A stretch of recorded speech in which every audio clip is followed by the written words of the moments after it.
It is telling that a neighbor who was not named chose to nevertheless respond and admit their long-standing practice of cross-border terrorism.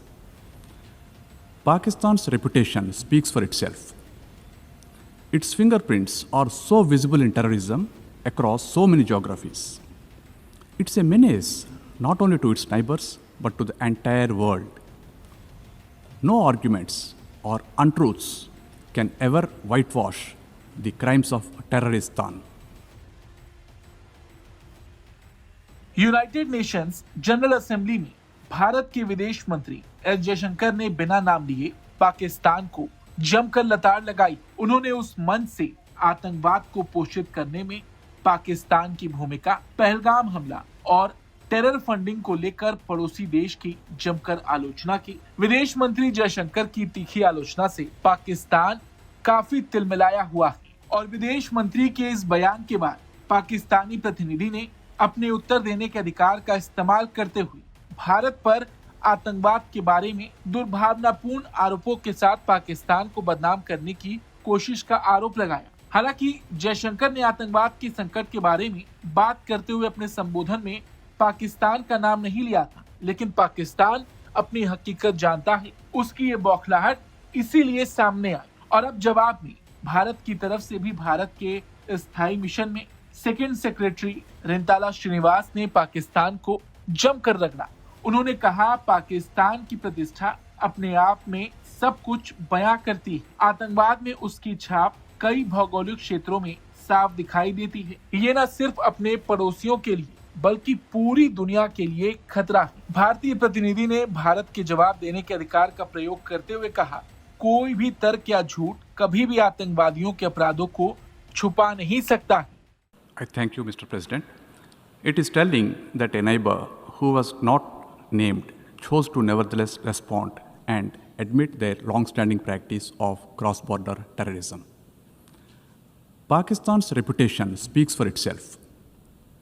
Its fingerprints are so visible in terrorism across so many geographies. It's a menace not only to its neighbors but to the entire world. No arguments or untruths can ever whitewash the crimes of terroristan.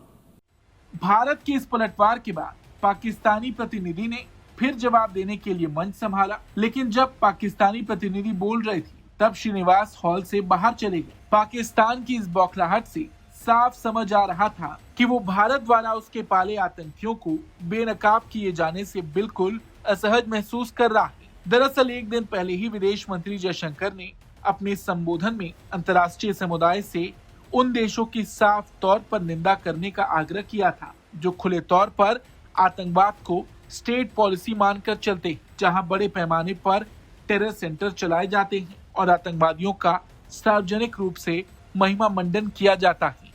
India has confronted this challenge since independence, having a neighbor that is an epicenter of global terrorism. For decades now, major international terrorist attacks are traced back to that one country. UN's designated lists of terrorists are replete with its nationals. The most recent example of cross-border barbarism was the murder of innocent tourists in Pahalgam in April this year.